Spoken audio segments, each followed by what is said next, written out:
Hey guys, Bob back at Northern Adventure. As I promised, we did a little drywall patch on an earlier video.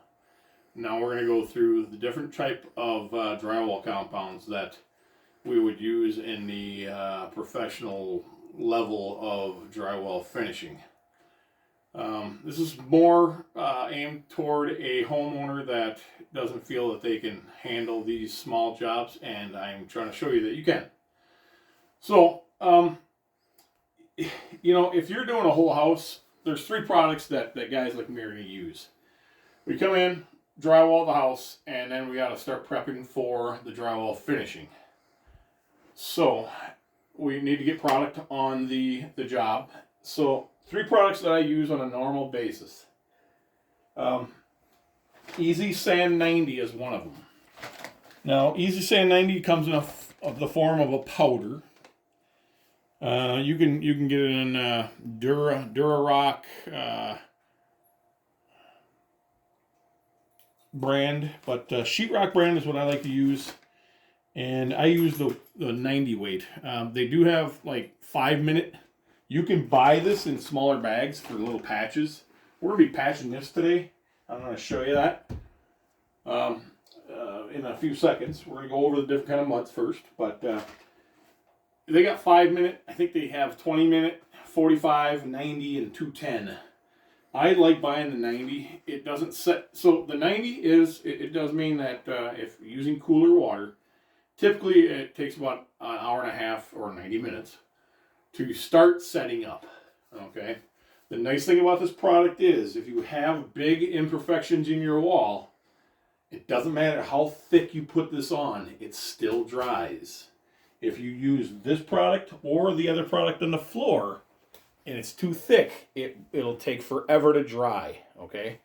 So what I call pre-filling, which you can see the gaps I have here, I'm going to pre-fill with what I call bag 90. It's Easy Sand 90. I call it bag 90. So therefore, I would use this to pre-fill or first coat almost everything. You can buy these in 1-pound bags if you got a smaller project, okay?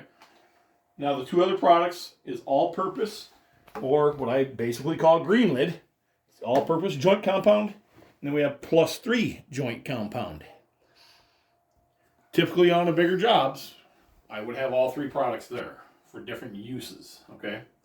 So let's go over why I would use the all-purpose green lid. So the green lid is for embedding the tape. All joints in drywall got to be covered with some type of tape. I don't use the mesh tape that you find in the hardware stores or the big box stores. I use paper for the bevel joints and the butt joints and any other fixes that I have around, outlets that I got to fix.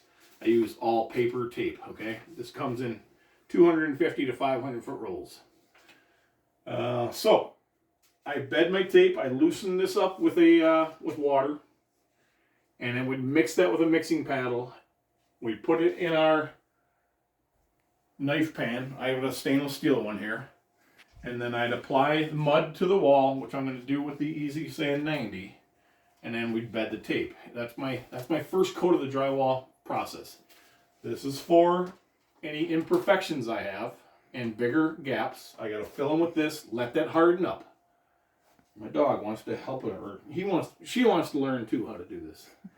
So anyhow, you're going to get your first coat of the green lid or all-purpose, and then the next 2 coats, which it takes 3 coats to finish your drywall, is going to be the +3. Okay, it's a softer product, easier to sand. Okay, so let's go ahead and mix some mud up. We are going to mix some of the Easy Sand 90 up.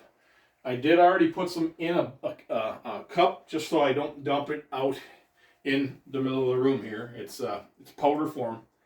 I got some water in here. I got a small amount in here. So I'm basically just going to mix up just enough to get this all going here. You can see I've got some powder in there, water.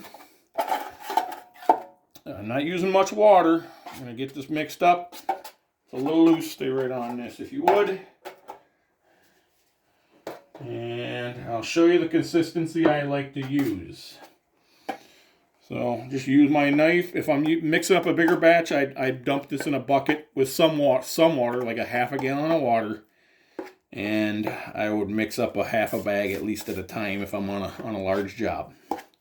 Now this is getting a little thick. I got a little too much powder in there. So we'll get this mixed up, get all the clumps out. Again, I would probably put some more water in. I don't have any handy right now. But this will be fine for our purposes here. I would never bed tape with this thick of a product. It would get air bubbles under the tape and you'd have yourself another little problem. So I got this mixed up. Now, we're gonna pre-fill this because these gaps are big. We're not gonna paper tape right now. We're gonna pre-fill. I got that mixed up. We're just gonna put it in and push it into the joint that you're trying to fill, okay?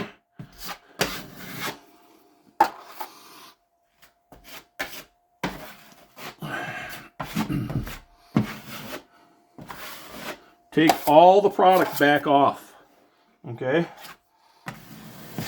Take all the product off. You don't want to have a bunch on there. We're going to let that harden. It's going to take about an hour and a half to start hardening. Now, I got paint chips.